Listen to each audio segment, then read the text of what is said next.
নাই কলবের চক্ষু খোলা রে, জোরে কোন আল্লাহু আকবার। এই কলবের চোখ দিয়া সব কিছু দেখতে পায়, কিন্তু জাহিরি চোখ দিয়া এত কিছু দেখা যায় না। পর্দার ওই পারে কি আছে জাহিরি চোখে দেখে না, কিন্তু অন্তরের চোখে পর্দার এদিকে কি আছে দেখে কি দেখে না? কথা বলেন, দেখে কি দেখে না? এরকম একজন মুরব্বী বুড়া মানুষ আর একজন মুহাদ্দিস, একজন মুফাসসির, একজন মুফতি সাহেব একেবারে ওয়াজ করতে করতে তলায় লাইতেছে, এমনি স্টেজে বসে এত ওয়াজ করতে আছে। আর কথাটা কইতে দেরি ওই মুরব্বীরা ডাক দিয়া কয়, হুজুর অবজেকশন। কয় কিসের অবজেকশন? কয় আপনি যে হাদিসটা এখন বললেন, এই হাদিসটা আমার নবীর জবান মোবারকের জীবনে কোনোদিন শুনি নাই। সুবহানাল্লাহ কইতে রে, জীবনে নবীর জবান মোবারকে শুনি নাই। আপনি যে হাদিসটা বলছেন এটা সঠিক না, এটা সঠিক না, এটা আনসঠিক, মিথ্যা বলছেন। আচ্ছা, আমারও যদি আপনারা কোন হুজুর আপনি মিথ্যা ওয়াজ করছেন, মনটা ভালো হইব না খারাপ হইব? জোরে করে রে, মনটা খারাপ হইয়া যাইব, মন খারাপ হইব, মন বেজার হইয়া যাইব। এবার আমি জিতনের লাগে আর বের কিছু বুঝান, কিছু বুঝান, যা পড়ার তো আমি পড়ছি, কথা কন ঠিক কিনা? কিন্তু যতই আমি বাহাদুরি করি, ওই মুরব্বী ডাক দিয়া কয়, বাবা রে, এইটার নাম কোনো ইসলাম না, এইটার নাম কোনো ইসলাম না। তুমি জোর কইরা মনের জোর কইরা বলতে পারবা, কিন্তু কারবারটা সঠিক হইতো না। এবার হুজুরও তো বুঝতে পারছে কথা যেটা কইছে আসলে এটা হাদিসের নাই, কোরআনেও নাই। কথা কন ঠিক না বেটি? এমনিতে একটা গল্পের মতো বানায় বলে ফেলছে। এবার ওই মুরব্বীও তো দৌড়া ভালাইছে, কারণ হাদিস যখন পড়ি আমার নবী এইখানে আছে না নাই, আমার নবী আজকের মাহফিলে আছে না নাই। চোখ দেখি না, চোখ নাই এই জন্য অন্ধ। চোখ যদি থাকতো তাহলে লাগতো না কোনো দ্বন্দ্ব। কথা কোন ঠিক না বেঠে? চোখ নাই এই জন্য নবীরে দেখি না।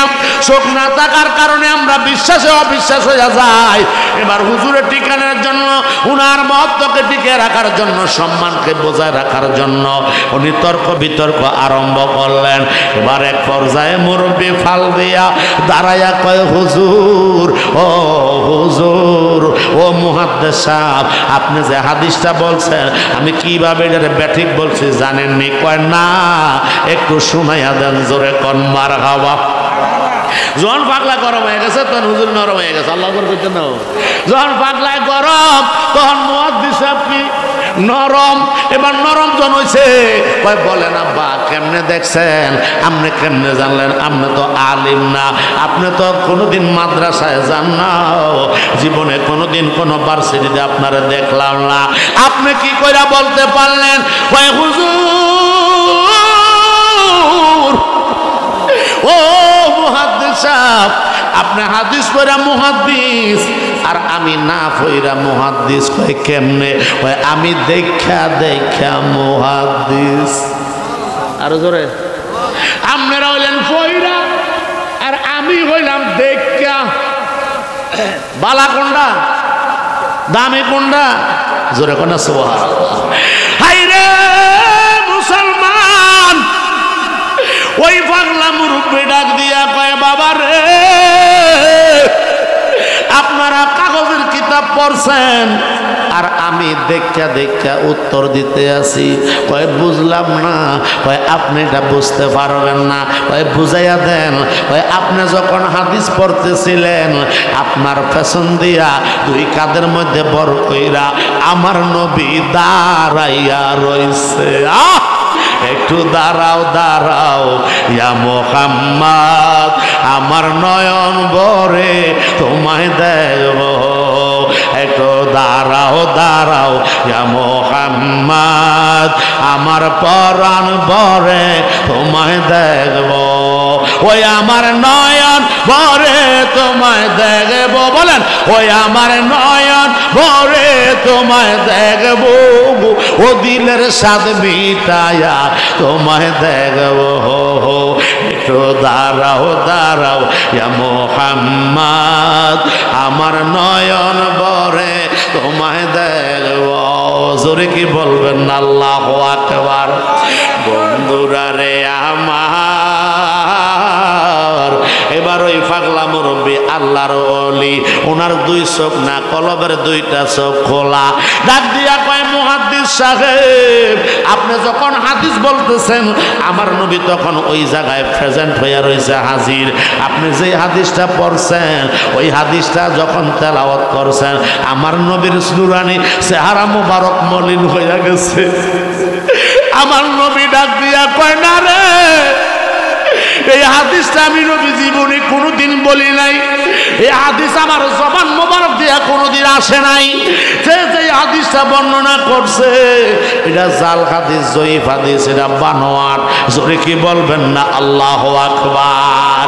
নিজের মর্যাদাকে ধরে রাখতে যাইয়া হঠাৎ করে এমন বলে ফেললো, আর ওই আল্লাহর ওলি ওই মজলিস থেকে দাঁড়াইয়া আলেম লোকটারে শুধরাইয়া দিল। জোরে কি বলবেন না আল্লাহু আকবার। এবার ওই মুহাদ্দিস ডাক দিয়া কয় হুজুর, জোরে কর আল্লাহু আকবার। কারণ আমরা পূর্বে থেকে জেনে আসছি ইমাম বুখারী রাহমাতুল্লাহ আলাইহি, আব্দুর রহমান মুহাম্মদ ইবনে ইসমাইল বুখারী রাহমাতুল্লাহ আলাইহি, উনি যখন হাদিস মুবারক লিখতেন আগে 2 রাকাত নামাজ আমার নবীর কদমে পড়তেন। সুবহানাল্লাহ।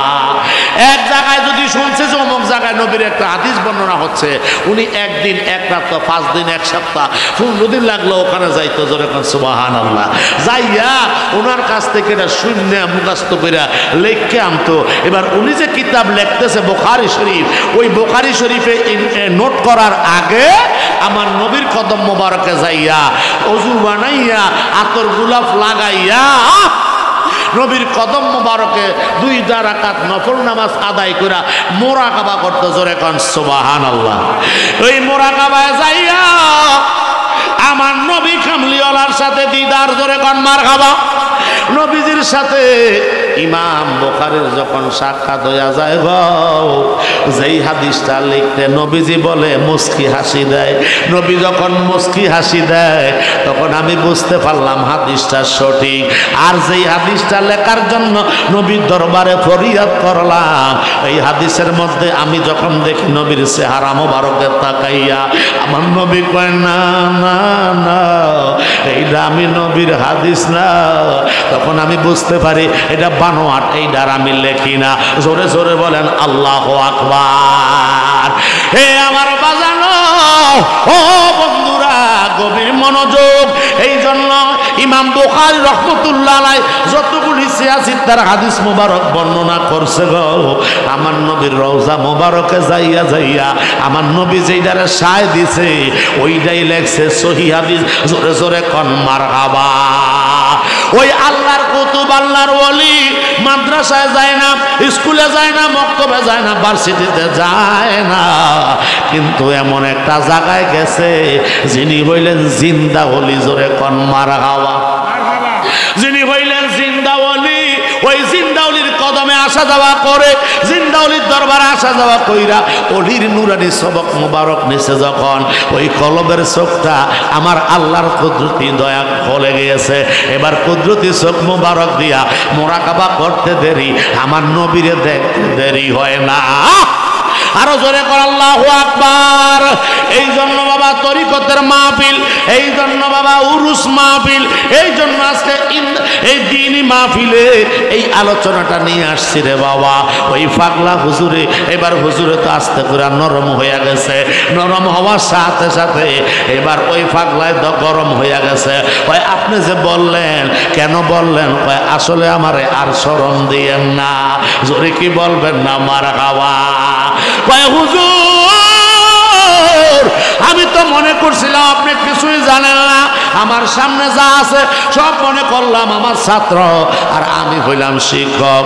মুখ দিয়া যা আছে তাই আমি বলে ফেলতেছিলাম, আমার কথার ভিতরে লাগাম ছিল না।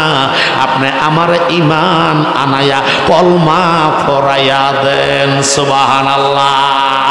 এবার যখন ঈমান আয় না, ওই মুহাদ্দিস সাহেব ওই মূর্খ ব্যক্তির কাছে যখন কলমা পড়ছে গো, এবার পড়তে দেরি, যেই দিকে তাকায় আমার দয়াল নবীর নূরের ছবি দেখতে পায়। আল্লাহু আকবার। মদিনা মদিনা আশিক মুমিনের ঠিকানা, বলেন মদিনা মদিনা আশিক মুমিনের ঠিকানা। হায়রে দিদার চেয়ে কাঁদো তোমরা, দিদার চেয়ে কাঁদো তোমরা, হইয়া নবীর দিওয়ানা। মদিনা মদিনা আশিক মুমিনের ঠিকানা, বলেন মদিনা আশিক মুমিনের ঠিকানা। হযরত জালালউদ্দিন সুয়ুতি ৭৫ বার দেখলো নবীজি, বলেন জালালউদ্দিন সুয়ুতি ৭৫ বার দেখলো নবীজি। ওরে এতবার দেখিয়া নবী, এতবার দেখিয়া নবী, তৃপ্তি তাহার মিটল না। মদিনা মদিনা আশিক মুমিনের ঠিকানা, বলেন মদিনা আশিক মুমিনের ঠিকানা, বলেন মদিনা মদিনা আশিক মুমিনের ঠিকানা। নবীর পাগল আবু বকর সিদ্দিক আমার নবী পাইল তিনি, বলেন আবু বকর বেলাল হাবশি ও নবীর প্রেমে পাগল হইয়া যায় দরবারে। বেলাল হাবশি নবীর প্রেমে পাগল হইয়া যায় দরবারে। নবী তারে খোঁজে নিয়া দিল নূরের নিশানা। মদিনা মদিনা মদিনা মদিনা আশিক মুমিনের ঠিকানা। জোরে কি বলবেন না মারহাবা। একটা জবান বন্ধ রাখবেন না, মোহাব্বতে বলেন ইয়া রাসূলুল্লাহ। ওই আশিকের দল এবার মুহাদ্দিস সাহেব যায় নিচে নাইমা, ওই মূর্খ ব্যক্তিটারে বসায়া দেয় উপরে আইনা, এবার কদমের মধ্যে জড়াইয়া দইরা কয় বাবা আমারে কলমা পড়াইয়া মুসলমান বানাইয়া